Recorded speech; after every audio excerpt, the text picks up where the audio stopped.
Hi, everybody. It's John Manning. I'm hopefully going to give you a simple walkthrough of how to use Zoom. I've used it with my AP guys twice. It's a great platform for video conferencing. I think it's really easy to use once you get used to it. I've had 30 kids a day for the past 2 days, and it's honestly been really seamless, really easy. They seem to connect with it really well.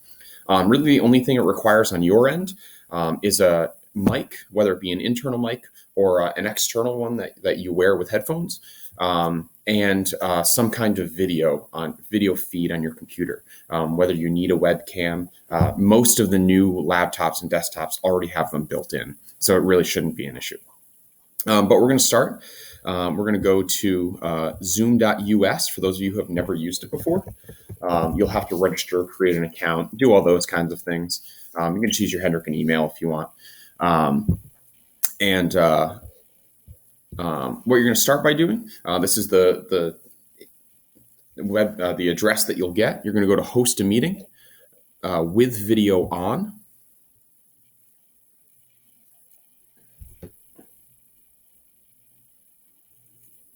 And then it'll bring you to this page. Now you can open Zoom and download it as an app to your computer, which I think is very easy.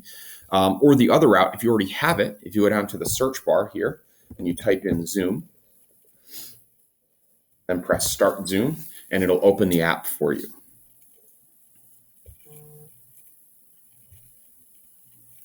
Okay, now what you want to do is go to New Meeting. If you plan on doing several of these, like if you're not just going to do it as a one-time thing, I would highly encourage that you press this small drop-down arrow and use my personal meeting ID. This 10-digit number that you see here will be the same one that you use for all of your classes. And you can email that out to them as a one-time thing or post it in Teams on the thread, and they know to use that one only for you, as opposed to having to send out a new one every single time. Much easier.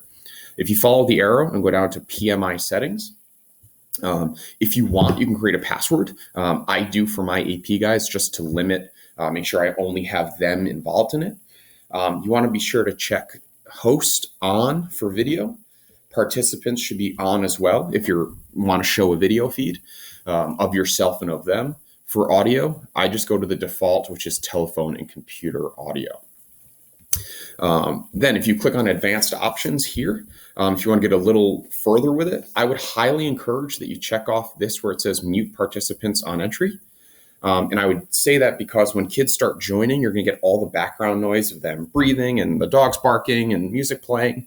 That way, it just makes it a lot easier to run the room. And then also, you don't have kids talking over you all the time. If you want to record the meeting, you certainly can. If you wanted to post it, just click that button as well. Once you have your preferences set, you're going to press Save. Now, if you want to schedule meetings ahead of time, you just go right here to Schedule. And you can set it up for the next day. I set it up for 11 o'clock, Tuesday, Wednesday, Thursday for all of my students. Go through all this, how long I want it to be. I have my password, and I would press Schedule. Now I already have one set. We're going to start a new meeting right now. And I have invited Danny Brennan, who will be joining us momentarily. I'm going to join with computer audio.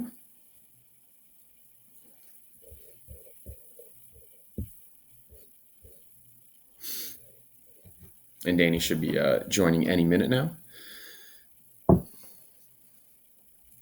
There's a couple interesting features on here while we're waiting for him. If you want to mute yourself or stop the video, right, where it doesn't show you, all it will show is a black screen with your name on it. Here's Danny with Lukey. So if you notice down here in the bottom left-hand corner, I have Danny already set to mute. That's what that red slash is. That way he can't talk. Now, he does have the option to unmute himself, or I can unmute him just by going over his window and pressing unmute if I so choose. Now, if you have a group of 30 kids, the easiest thing to do is to set it to mute all at the beginning. And then there's an option where you can go down here to manage participants. Right, so I can see who is involved here. I can mute them, unmute them. Now, from Danny's perspective, Danny's going to unmute himself, join the party.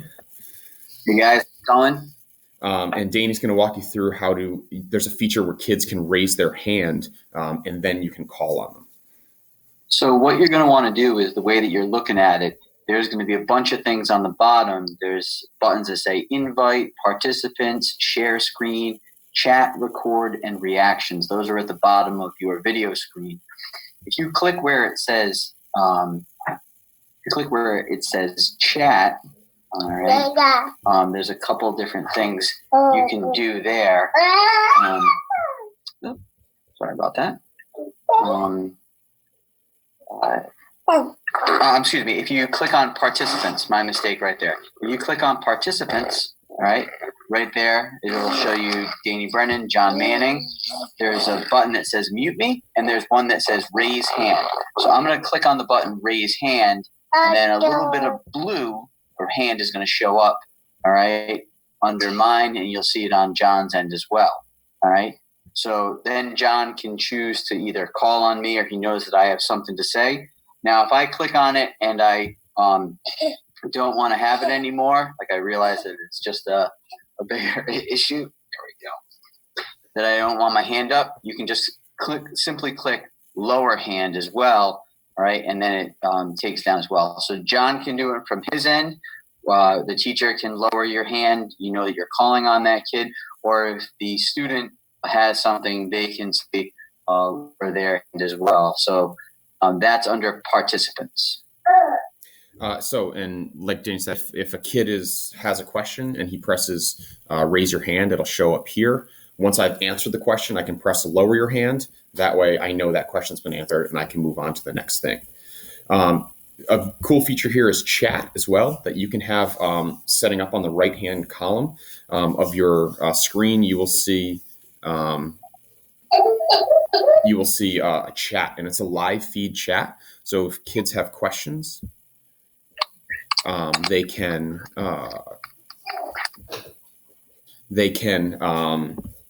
ask them that way if they would prefer. Right, and then you can answer them that way. You can certainly chat in it while you're doing it if you would so choose. That's totally fine too. Let's lay down next to me.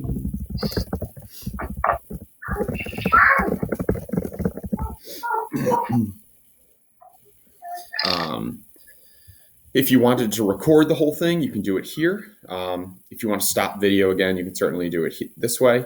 It allows you to manage participants. Once you're done, you can press end meeting down here in the bottom right-hand corner, which will end the meeting. And then you have the choice to leave it for yourself or leave it for everybody. Once you do that, you are done with your Zoom session. If you are interested in doing something a little bit more complicated, there's some cool other components we could certainly do in another video, but I don't think this is necessarily the one to do that. Hopefully this has cleared up some misconceptions or any issues that you might have. Please let me know if there are any issues. Email myself, Danny, anybody from the technology task force. We would be more than willing to help you. All right, Danny, anything else you want to add? That's it. Have a good day. All right.